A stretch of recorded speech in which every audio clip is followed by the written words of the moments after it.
Bhagavato Arahato Sama Sambuddhasa. Namo tassa Bhagavato Arahato Sama Sambuddhasa. Namo tassa Bhagavato Arahato Sama Sambuddhasa.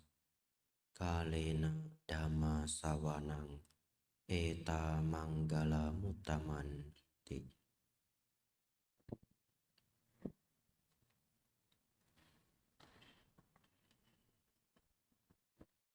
Yang termuliakan Buddha, Dhamma, dan Sangha, yang berbahagia pimpinan Puja Bakti, para Romo dan Ramani yang hadir, serta Bapak Ibu, Saudara-saudari semuanya, selamat pagi, Namo Buddhaya. Bapak Ibu Saudara, sepertinya ini pertama kali saya mengisi Puja Bakti di Wihara Dhammajaya. Benar tidak? Sepertinya iya ya. Saya pernah datang ke wihara ini yang kedua kali, tapi mengisi Puja Bakti ini sepertinya pertama kali. Tak kenal maka tak akrab, Bapak Ibu Saudara. Nama saya Biku Abijato. Saat ini berwasa di Wihara Mendut. Jadi nanti siapa ingin berkunjung ke Wihara Mendut silahkan ya. Bapak Ibu Saudara, beberapa bulan terakhir ini, start dari bulan 6 dan bulan 7, saya jarang sekali memberi puja bakti. Karena bulan 6 saya membantu ada tugas persamuan agung di Kota Medan. Selesai berbagai tugas sangga, bulan 7 itu dimulai Pabaja di Wihara Mendut. Dan tahun ini cukup banyak peserta dari Surabaya. Kemudian diakhiri dengan ITC, Indonesia Tipitaka Chanting. Selesai ITC, masuk wasa. Jadi saat ini masa wasa. Apa itu masa wasa, Bante? Masa wasa itu sebenarnya masa musim hujan. Di zaman Sang Buddha dulu, di bulan seperti ini tidak bisa melakukan perjalanan. Sulit sekali melakukan perjalanan.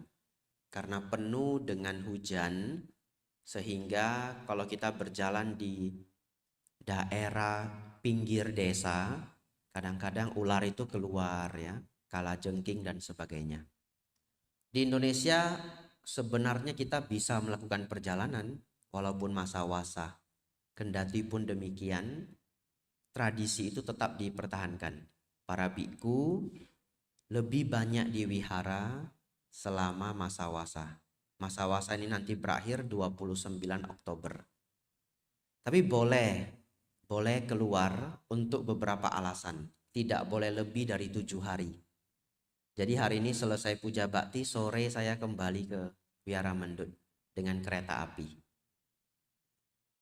Alasannya apa saja kalau ingin keluar pada masa wasa? Alasan yang pertama, misalkan orang tua sakit. Orang tua biku tersebut. Ya. Yang kedua, ada biku yang sakit. Mendengar kabar ada biku yang sakit, boleh mengunjungi. Yang ketiga, ada wihara yang rusak karena bencana. Terkena bencana alam, wihara rusak, boleh mengunjungi. Tidak boleh lebih dari 7 hari. Lalu salah satunya lagi, memberikan dhamma desana. Memberikan dhamma desana, boleh keluar tidak lebih dari 7 hari. Ada satu alasan lagi, semoga tidak terjadi ya. Ada biku yang mau lepas jubah. Nah, harus cepat-cepat ke sana. Supaya apa? Supaya dimotivasi agar dia berubah pikiran. Ya. Jadi kalau mengetahui ada biku mau lepas jubah, cepat-cepat berangkat. Ya. Tiba-tiba yang datang 10 biku begitu ya. Wah, dia mau lepas jubah juga mikir ya. Ini saya didatangi 10 biku. Ya baik Bante, saya belum lepas begitu. Ya itu berbagai alasan boleh keluar di masa wasa. Bapak Ibu Saudara, hari ini saya membawa topik cukup penting ya. Dari mana tahu penting Bapak Ibu Saudara? Lihat kertasnya 2 lembar ya. Nah, biasanya kertas saya 1 lembar. Hari ini kertas saya 2 lembar. Bersiap-siaplah Anda ya. Pulang ujian Bapak Ibu Saudara ya. Bapak Ibu Saudara, Bapak Ibu sudah baca topik kita hari ini alam surga dan alam apa ya? Lupakan saja dulu topiknya. Ikuti saja apa yang saya sampaikan dan ambil semua pelajaran yang bisa diambil ya. Kadang-kadang saya memberi pelajaran sedikit di luar topik, tapi semuanya bermanfaat.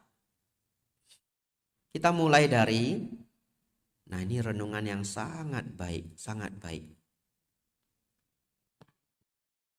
Ini renungan saya belasan tahun yang lalu. Dan semua umat Buddha harus merenungkan ini. Mengapa manusia terlahir berbeda? Mengapa manusia terlahir berbeda? Kalau terlahirnya beruntung, enggak mikir. Betul ya? Atau jarang mikir. Lahir badannya sehat, rupawan, keluarga berkecukupan atau bahkan berlebihan, ya enggak mikir. Tapi kalau sebaliknya, lahir badannya sakit, sakit-sakitan, kadang-kadang terlahir cacat, mohon maaf ya sebagai contoh, lahir di keluarga yang kurang mampu, ribut terus, kadang-kadang broken home, segala macam. Mikir enggak? Mikir ya, kalau lahir keadaannya sulit mikir, datang ke sekolah saja mikir, kok dia enak ya terlahir jadi anak orang kaya. Begitu pulang sekolah, sudah ditunggu supir. Betul ya? Yang tidak mampu begitu pulang sekolah, ditunggu angkot. Ya, di Surabaya ada angkot ya? Ya, angkutan umum. Kalau di Medan namanya Sudako. Ya. Bukan Sadako ya. Ya, Sudako. Ya, ini biar saudara-saudari kosakatanya kaya ya. Nah, ini perenungan saya belasan tahun yang lalu. Banyak versi jawaban di dunia ini, tapi tidak ada yang bisa memuaskan keingintahuan saya. Ada yang memberitahu bahwa oh itu sudah takdirnya. Oh itu sudah digarisi. Oh itu sudah misteri. Sulit diterima. Sulit diterima. Kadang-kadang ada alasan bahwa itu sudah yang terbaik. Tapi bagaimana kalau seseorang lahir dalam keadaan sangat sulit, kemudian sakit-sakitan, umur 1 tahun meninggal? Kebaikannya ada di mana? Kalau kebaikannya ada, ya 1 tahun meninggal. Kebaikannya ada di mana? Di antara banyak jawaban, apa yang disampaikan Sang Buddha adalah yang terbaik. Karena hari ini judul kita adalah mengenai surga dan neraka, saya ingin mengajak saudara-saudari melihat perbedaan ini. Perbedaan antara orang yang terlahir sangat beruntung dan yang kurang beruntung. Ini saja sudah bisa sedikit menjadi contoh bahwa di bumi tempat kita tinggal ini seakan-akan ada surga dan neraka. Ya, ini belum cerita surga dan neraka yang sebenarnya. Masih cerita kehidupan. Saya membawa 2 perbandingan. Sudah saya catat dengan baik. Setiap bulan 12 atau sekitar akhir bulan 11, biasanya di Indonesia ini banyak tur ke India. Mungkin di antara yang hadir ada juga yang ikut Damayatra ke India. Banyak yang menyelenggarakan di berbagai wihara. Apa alasannya? Karena bulan 12 itu musim dingin di India. Jadi the best season untuk pergi ke India. Selain itu ada International Tipitaka Chanting. 5-6 tahun yang lalu saya berangkat ke India untuk Damayatra, membantu sangga di International Tipitaka Chanting. Ada satu pemandangan yang tidak terlupakan. Jadi kalau saudara-saudari punya kesempatan, saya menyarankan pergilah Damayatra. Selain bisa melihat tempat sejarah Sang Buddha, ada satu hal yang akan membuat Bapak Ibu begitu pulang langsung merasa bersyukur hidupnya. Beneran. Karena kehidupan orang India di sana bagi kaum yang miskin sangatlah sulit. Sangatlah sulit. Nah, di daerah Bodh Gaya kami bertemu banyak sekali pengemis, anak kecil, ya. Dan sepertinya mereka itu sudah dipaksa untuk mengemis. Setiap orang sudah ada rayonnya masing-masing. Dan hampir semuanya cacat. Hampir semuanya cacat. Dulu sebelum menjadi biku, saya pernah melihat sebuah rekaman video fiksi. Fiksi, tapi mereka berusaha menggambarkan apa yang terjadi di India. Di sana, anak-anak yang kastanya sangat rendah, kadang-kadang anak itu hilang pun sudah tidak sanggup dicari. Kasta yang paling rendah itu adalah kasta paria. Tidak pernah dengar mungkin Bapak Ibu Saudara. Karena di luar 4 kasta, namanya kasta buangan. Kasta buangan ini terjadi karena ada pernikahan 2 kasta yang berbeda. Misalkan Waisya dengan Sudra, tidak boleh menikah. Kalau Waisya dengan Sudra menikah diam-diam, anaknya disebut paria. Tidak diakui oleh masyarakat. Sepertinya tidak bisa sekolah, tidak bisa ngapa-ngapain. Nah, anak-anak paria ini dibesarkan oleh orang tuanya dan anak mereka banyak kadang-kadang. Kalau anak itu diculik, orang tuanya pun tidak sanggup mencari. Kenapa? Saking miskinnya. Kadang-kadang lapor ke polisi pun tidak digubris. Anak-anak yang diculik inilah dibuat menjadi cacat dengan sengaja. Iya, sangat mengerikan. Anak-anak itu disuruh antri. Ini saya lihat videonya walaupun fiksi, tapi mereka berusaha menggambarkan apa yang terjadi di India. Anak-anak kecil itu antri. Dan di depan itu bukan temannya, tapi anak kecil lainnya teriak bukan main. Dan kita nggak tahu apa yang terjadi di sana, nggak tahu. Jadi kita antri, nggak tahu apa yang terjadi di sana. Begitu masuk, sudah ada parang, minyak panas. Tahu minyak panas untuk apa? Membutakan mata. Ya, anak itu disuruh tidur dengan sendok. Ini jadi agak seram ini ya. Tidak apa-apa lah ya, semuanya dewasa ya. Tidak ada anak remaja di sini, anak-anak tidak ada. Sendok itu diambil minyak, dibakar di atas lilin atau spiritus itu sampai sudah sangat panas, dituangkan ke biji mata. Itu cara membutakan secara paksa. Tangan ada yang langsung diparang dan ada yang dibengkokkan. Wah, saya nggak bisa. Waktu saya di India itu ada anak yang kakinya itu ke belakang begini. Dan minta-minta di depan Bodh Gaya. Itu sudah seperti neraka di bumi ini. Betul ya? Sudah seperti neraka di bumi ini. Dan kalau terlahir di India pada kaum-kaum yang kurang mampu, sangat sulit menjadi orang baik. Sangat sulit menjadi orang baik. Kenapa? Karena dia sendiri tidak merasakan kasih sayang semasa kecil. Dan melihat dunia sekeras ini, mau makan saja susah. Sehingga tumbuh ketamakan yang luar biasa. Dulu saya di Thailand tinggal dengan guru saya, namanya Chow Kun Pariyati Wikmun. Ya, namanya dalam bahasa Thai, Chow Kun Pariyati Wikmun. Dulu ketika beliau muda, sekarang beliau sudah umur 70-an. Beliau pernah belajar di Benares di India selama 4 tahun. Jadi selama saya tinggal di Thailand, saya banyak diceritakan mengenai apa yang terjadi di sana. Menurut guru saya, kalau dia naik kereta api, dia tidak berani makan makanan ringan, dia cuma berani makannya buah. Jadi kalau dia naik kereta api dengan kapia, ada yang jual makanan, dia cuma beli buah. Pisang ataupun jeruk. Alasannya apa? Pasti bersih. Ya. Karena ada kulitnya. Pisang ataupun jeruk. Lalu satu ketika kapia dari beliau itu beli pisang 1 sisir. Adalah pisang 1 sisir. Sampai di perjalanan beliau melihat ada anak kecil, kasihan begitu ya, sendiri. Lalu guru saya tanya, "Do you want banana? Mau pisang?" Anaknya jawab yes, ya toh. Dicopotlah 1 biji pisang. Di antara 1 sisir, betul ya? Ngasih 1. Tahu apa yang dilakukan anaknya itu? Dia mau ngambil 1 sisir ini.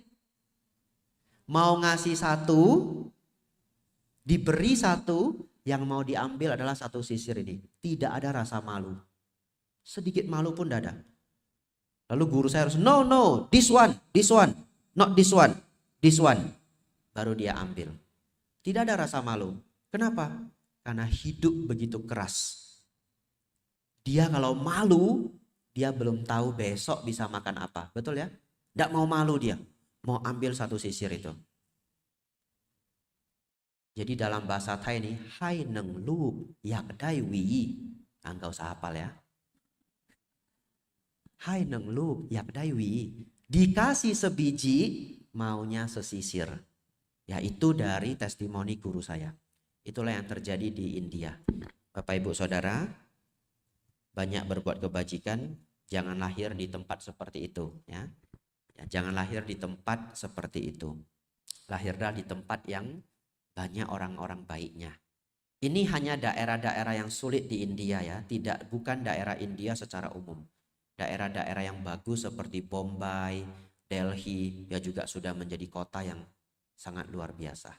Baik, selanjutnya, Bante, tadi kan seperti neraka di bumi ini. Anak-anak kecil dibuat cacat dan sebagainya. Mana Bante? Mana? Surga yang seperti surga di bumi ini mana? Nah, salah satu contohnya Wihara Dhamajaya. Nah, lihat nih, baju putih semua. Pakai AC, ya. Katanya surga dingin toh katanya. Kan saya belum ke sana. Ini Bapak Ibu ke sana lapor ke saya ya. Nanti ya, jangan cepat-cepat ya. Saya beri contoh, terlahir seperti di surga, tapi masih di bumi. Kalau Bapak Ibu beruntung lahir di negara sangat maju, Norwegia, Jerman ya. Ini saya catat, apa keuntungan lahir di sana ya. Yang kepengen lahir habis ini adithana ya. Lihat, di Jerman pendidikan gratis. Sampai hari ini, untuk seluruh dunia, siapa saja mau belajar di Jerman kuliahnya gratis. Kalau sekolah negeri, kalau bayar pun 1 semester paling 2 juta. 3 juta rupiah. Untuk bayar apa? Uang bus. Dapat gratis bus selama kuliah. Busnya 1 provinsi. Nah, keliling-keliling dah sepuasnya ya. Lalu kesehatan gratis. Ya. Nah, ini menarik ini. Kalau punya anak dan anaknya belum kindergarten, belum TK, setiap bulan dapat $900. Jadi banyak anak, banyak rezeki ya. Nah ini benar ini ya. Di Norwegia, saya kok kayak endorse negara ini ya. Ini perbandingan ini ya, bukan endorse negara ya. Ya, di Norwegia setiap tahun diberi kesempatan 20 hari vacation days. Cuti jalan-jalan dibayar. Ya, cutinya dibayar. Saya nggak tahu jalan-jalannya dibayar nggak tahu ya. Kalau sudah di atas 60 tahun, oh ini jalan-jalannya dibayar loh ini. Senang sekali ya. Saya pindah Norway dah ya. Kalau sudah di atas 60 tahun, tambah 5 hari. 30 hari. Ya. Selanjutnya, cuti sakit boleh 4 kali setahun. Sekali sakit dikasih cuti 3 hari. Berarti setahun 12 hari. Ya. Nah, siapa ini yang cuti yang sakit setiap 3 bulan ini ya? Ya. Kalau di Indonesia sih bukan sakit setiap bulan ya. Tapi setiap Senin ada yang meninggal biasanya ya. Ya, namanya cuti tetangga meninggal ya. Ya. Ada yang tertawa berarti ada yang mengerti ya. Ya. Lalu, ini menarik sekali nih. Boleh cuti dan gaji tetap jalan kalau anak kita sakit. Luar biasa ya. Tahu enggak cutinya berapa hari? 10 hari. Dan boleh gantian. Ibu 10 hari, selesai ibu, ayah 10 hari. Kalau punya 3 anak, ini banyak anak, banyak rezeki nih. Ya. Kalau punya di atas 3 anak, boleh cuti 15 hari. Iya. Kalau single parent, boleh 20 hari. Nah, jatah suami, jatah istri. Ya. Terakhir ya, sudah mau habis. Saya sungkan juga dari tadi seperti iklan saya ya. Selama kuliah, sudah kuliahnya gratis, boleh pinjam uang sama negara untuk biaya hidup. Karena namanya kuliah kan perlu biaya hidup toh. Tidak ada bunga. Tidak ada bunga. Pinjaman tanpa bunga. Dan kalau mati dianggap lunas. Ya. Maksudnya ya keluarga lainnya tidak terbebani ya. Kalau di Indonesia kadang-kadang mati utangnya diwariskan. Ya. Bukannya dapat warisan harta, dapat warisan utang ya. Ya. Lalu kriminalnya rendah, korupsi rendah, bencana rendah. Itulah yang terjadi di Norwegia. Luar biasa ya. Membandingkan dua kehidupan ini benar-benar sudah seperti surga dan neraka. Baik, kita lanjut ke topik yang lebih inti. Itu pun Bapak Ibu Saudara, walaupun ada yang terlahir dalam keadaan sangat sulit seperti di India, atau sangat bahagia seperti di Norwegia, Jerman dan yang lainnya, bisa terlahir sebagai manusia pun sebenarnya sudah berkah. Ya, walaupun ada yang sesulit itu. Bante, kalau Indonesia bagaimana Bante? Tadi kan kita membandingkan kedua negara, Indonesia bagaimana? Secara dharma Indonesia sudah baik. Kenapa? Majima Patipada, tengah-tengah ya. Makmur sekali ya belum, ya susah sekali ya tidak. Ya, Majima Patipada, sudah baik. Bapak Ibu Saudara, ada satu perumpamaan, Bapak Ibu ingat ini, perumpamaan yang sangat terkenal di dalam kitab suci. Sang Buddha menggambarkan bisa terlahir sebagai manusia ini seperti halnya. Nah, ini perumpamannya agak rumit ini. Harus dibayangkan ya. Seperti halnya kalau ada sebatang papan kayu yang lubangnya tengahnya itu berlubang. Lalu dilempar ke laut lepas. Dan di dalam lautan ada seekor kura-kura buta yang akan naik ke atas laut setiap 100 tahun. Satu ketika 100 tahun naik sekali, 100 tahun naik sekali. Ini lautan kan luasnya luar biasa dan kayu ini terhanyut-hanyut entah kemana. Satu ketika kura-kura ini akan pas kepalanya keluar di antara lubang kayu. Seperti hampir tidak mungkin. Betul ya? Seperti hampir tidak mungkin. Sang Buddha mengatakan seperti itulah kesempatan terlahir di alam manusia. Saking sulitnya bisa terlahir sebagai manusia. Jadi bersyukurlah kita terlahir sebagai manusia. Tapi Bante, apakah perumpamaan itu masuk akal? Sangat masuk akal. Kenapa? Bapak Ibu bisa membandingkan manusia yang katanya sekarang jumlahnya hampir 8 miliar dengan makhluk lain yang terlihat mata. Tidak perlu yang tidak terlihat mata. Yang terlihat mata dulu. Misalkan makhluk-makhluk yang ada di laut. Ikan teri saja jumlahnya sudah enggak terhitung. Betul ya? Iya, ikan teri saja. Belum ikan yang lainnya. Lalu semut. Nah, jumlah semut ada berapa? Apakah semut itu bukan makhluk hidup? Hidup toh? Iya. Dalam dharma, satu semut itu ya satu kehidupan. Berapa jumlah semut di dunia ini? Nah, nanti cek Google ya. Ada loh yang hitung pakai matematika. Oh, nolnya banyak sekali. Beneran, ya. Berapa jumlah semut di bumi ini? Tanda tanya. Titipan Bante Abijato. Nah, sampai mau nanya Google aja sungkan gitu. Beneran saya pernah baca ada yang menghitung dalam, coba cari dalam bahasa Inggris ya. Jumlah semut di bumi ini. Nolnya banyak sekali. Dan makhluk-makhluk lainnya. Kalau kita memperhitungkan seluruh jumlah binatang di bumi ini, aduh saya tidak bisa tahu lagi seberapa banyak serangga itu loh. Betul ya? Serangga itu loh jumlahnya, ikan loh itu. Ikan sama serangga saja banyaknya minta ampun. Kita cuma 8 miliar. Belum lagi kalau nanti dibandingkan dengan makhluk tidak terlihat. Betul ya? Nah ini tidak terlihat. Nah kan betul toh tidak terlihat toh? Nah kan betul saya tidak terlihat, Bapak Ibu tidak terlihat. Mungkin ada yang datang ya toh? Jangan-jangan wihara ini sengaja depan ini dikosongkan ya. Untuk para dewa misalnya ya. Ya, mengetahui perbandingan itu, terlahir sebagai manusia sudah sangat beruntung. Tapi ini bagian sangat penting. Itu suara apa? Tanda bahaya? Atau ceramah berakhir? Ceramah berakhir. Ya, enggak apa-apa ya. Siapa yang bunyi ditutup enggak apa-apa. Wajar saja terjadi. Siapapun kadang-kadang bisa lupa. Ya, tidak perlu malu. Enggak apa-apa, ditutup aja. Baik, kita lanjutkan.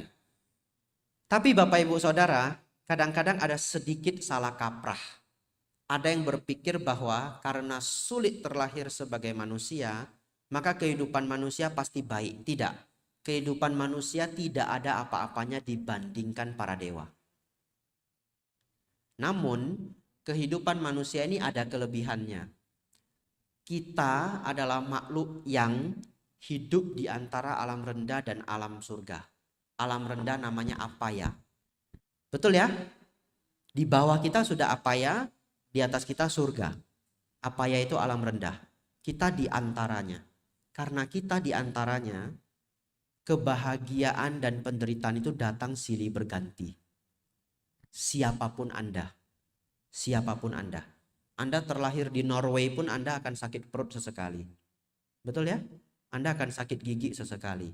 Anda akan sakit kepala sesekali. Keluarga bisa meninggal. Orang yang disayang bisa berpisah. Tidak terkecuali.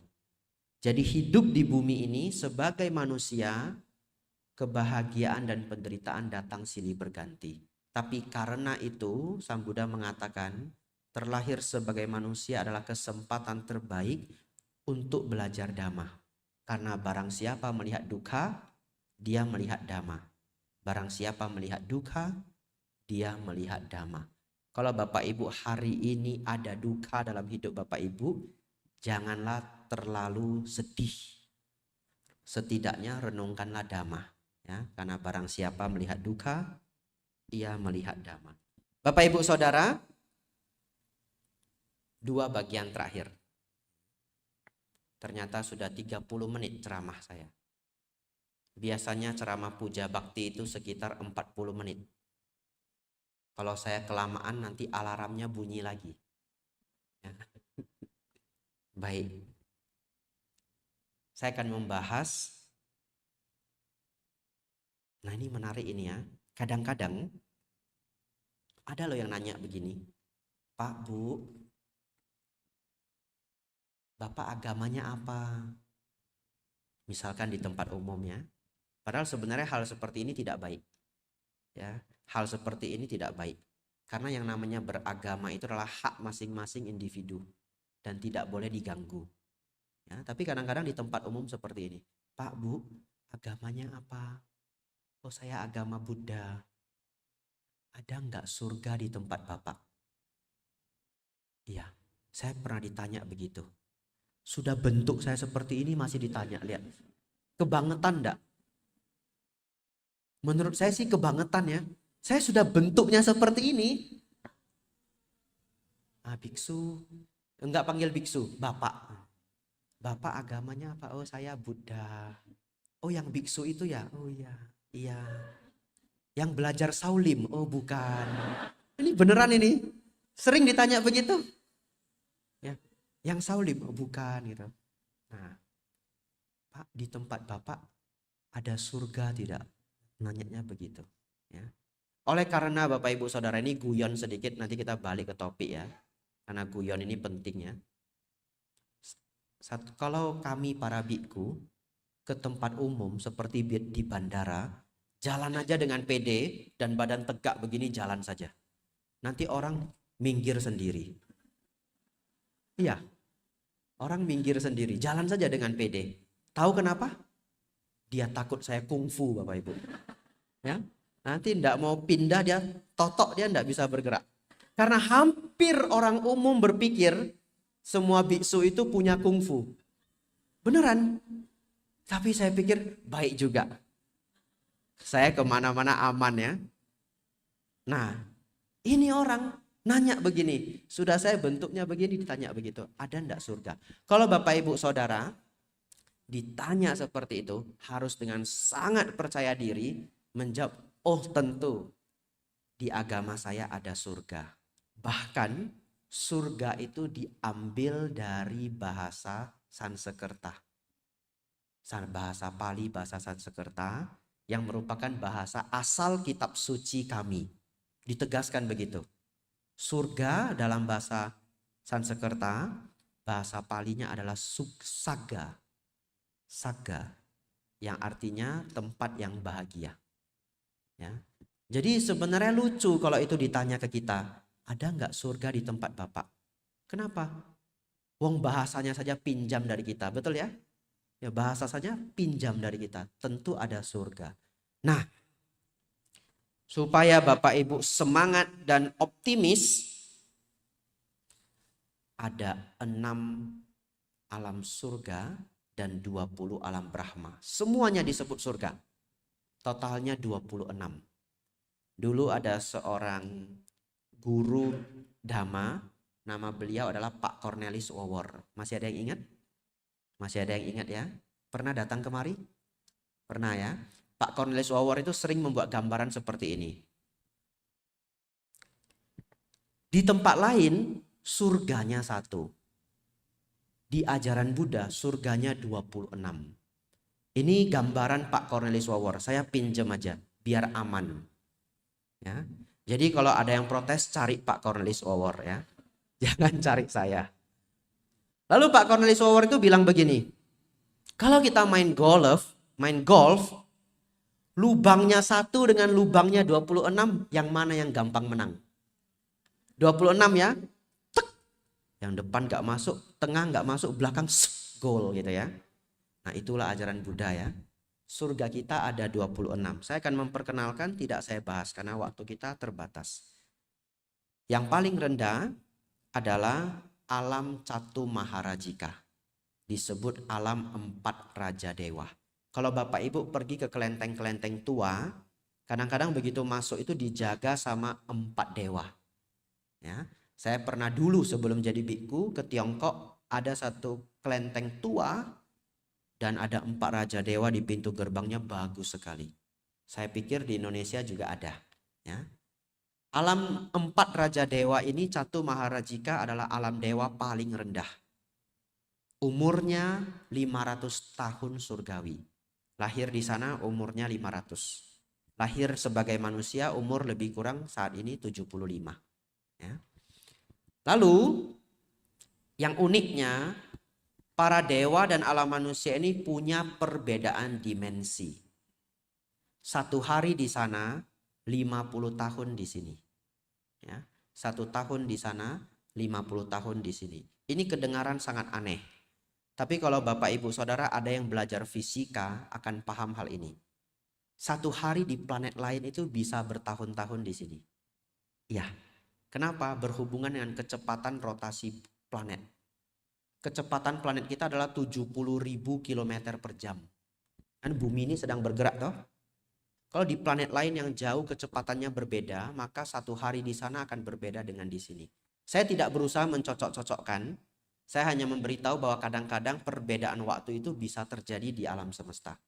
1 hari di alam Catu Maharajika, 50 tahun di alam manusia. Alam yang kedua adalah Tawatingsa. Di alam Tawatingsa ini, mereka para dewa Tawatingsa berumur 1000 tahun. 1 hari di sana, 100 tahun di sini. Selanjutnya adalah alam dewa Yama. 1 hari di sana, 200 tahun di sini. Dan mereka berumur 2000 tahun. Selanjutnya adalah alam dewa Tusita.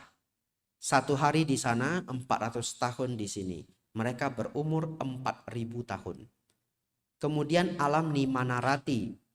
1 tahun di sana, 800 tahun di sini. dan mereka berumur 8.000 tahun surgawi. Terakhir, Parinimita Wasawati. 1 hari di sana, 1.600 tahun di sini. Dan mereka berumur 16.000 tahun surgawi. Jadi Bapak Ibu Saudara ingin terlahir di alam surga, lahirlah di alam yang tinggi ini ya. Ya, nanti sudah lahir di sana lapor ke saya ya. Pada waktunya ya, pada waktunya. Setelah itu ada 20 alam Brahma. Alam Brahma tidak saya bahas, tapi alam Brahma itu adalah alam yang dicapai karena telah mencapai tingkat jana. Perbedaannya apa? Di alam Brahma tidak ada kamaraga, hasrat nafsu ragawi. Jadi para Brahma itu tidak ada suami, tidak ada istri. Mereka menikmati kebahagiaan dari batiniah. Tapi 6 alam ini yang tadi saya sebutkan masih ada nafsu. Ya. Ini Bapak Ibu Saudara 26 alam surga. Menutup puja bakti kita pagi ini, saya masih harus membahas alam apaya. Betul ya? Karena judulnya adalah surga dan apaya. Apaya Bapak Ibu Saudara, apa artinya tanpa. Aya artinya kebajikan. Alam apaya artinya alam tanpa kebajikan. Semalam kami membuat kegiatan namanya BBM, bincang-bincang muda-mudi di gedung sana. Jam 6 sore saya pelajarannya dimulai. Ada satu peserta yang bertanya, pertanyaannya bagus sekali. Bante, kalau kita lahir sebagai manusia, tapi tidak banyak berbuat kebajikan atau bahkan tidak berbuat kebajikan, karma baik kita bisa habis enggak? Betul ya? Karena Bapak Ibu setiap hari sebagai manusia ini makan enggak? Makan ya? 3 kali sehari. Naik mobil, naik motor, naik kendaraan, pakai AC, belajar dan sebagainya. Itu semua menghabiskan karma baik lampau. Ya, itu semua menghabiskan karma baik lampau. Dan ada orang yang tidak suka berbuat kebajikan. Bisa enggak Bante? Karma baiknya habis. Jawabannya adalah bisa. Tapi lebih nyaman saya mengatakan karma baiknya berkurang drastis. Secara otomatis dia akan jatuh ke alam peta. Oleh karena itu mereka yang terlahir di alam peta itu ciri-cirinya apa? Ketika sebelum terlahir di alam peta masih di alam manusia, sangat pelit biasanya. Tidak suka berbuat baik.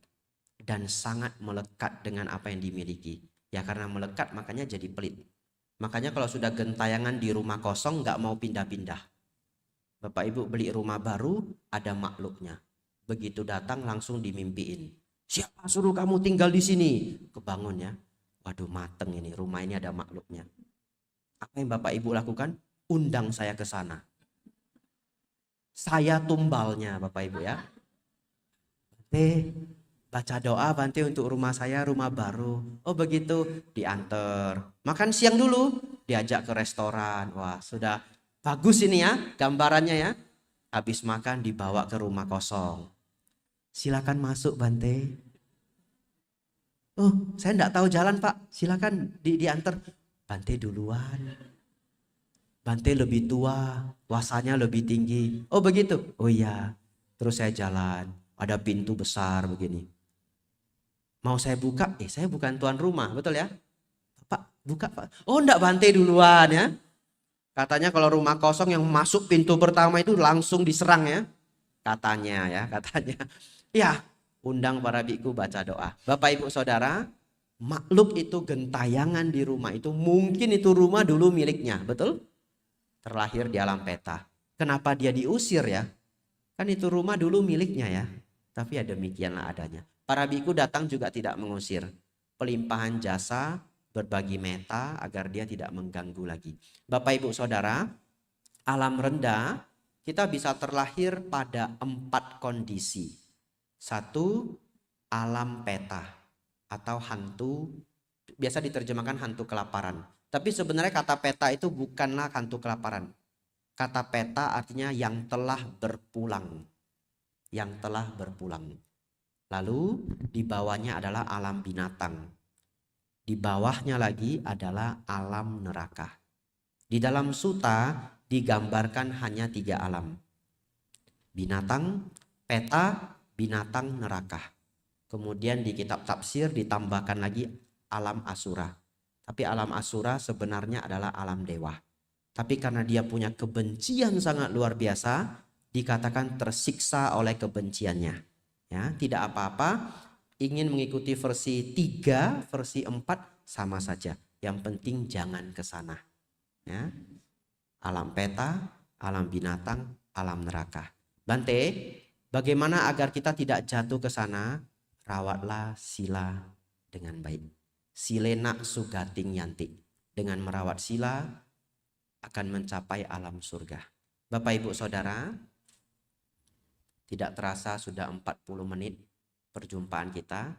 Ya, sedikit merekap, setelah itu kita tutup. Bapak Ibu Saudara, bahkan di bumi ini kita bisa melihat ada orang yang terlahir seperti di surga, ada yang seperti di neraka. Oleh karena itu, bersyukurlah dan manfaatkanlah sebaik mungkin karena sudah terlahir sebagai manusia. Mano usa. Mano artinya batin, usa artinya unggul. Manusia artinya yang unggul batinnya. Kalau berlatih. Ya, kalau berlatih. Kalau tidak berlatih, tidak unggul batinnya. Terakhir sebagai manusia, jangan jatuh ke alam neraka, alam binatang, ataupun alam peta. Kalau Bapak Ibu jatuh ke alam peta, nanti saya ditumbalin, saya datang nyari Bapak Ibu. Ya. Bapak Ibu Saudara, dari terang menuju terang, itulah anjuran Sang Buddha. Hidup yang baik itu hanya ada dua. Dari gelap menuju terang, dari terang menuju terang. Yang pertama dari gelap menuju terang. Apa maksudnya? Kalau saat ini kehidupan kita kurang begitu beruntung, tidak apa-apa. Berjuang agar kehidupan semakin baik, semakin baik, semakin baik. Rawat sila, senang berbuat baik, belajar dhamma, ada waktu bermeditasi, maka akan naik ke alam yang lebih tinggi. Atau dari terang menuju terang. Sudah baik saat ini, berusaha semakin baik. Tidak hanya mencapai alam surga, berjuanglah mencapai tingkat kesucian. Mungkin lain kesempatan kita bisa membahas mengenai kesucian. Hari ini kita membahas alam surga dan alam apa ya. Semoga Bapak Ibu Saudara senantiasa semakin maju dalam dhamma, semakin maju dalam kehidupan. Sabe sata bhawantu sukhitata. Semoga semua makhluk hidup berbahagia.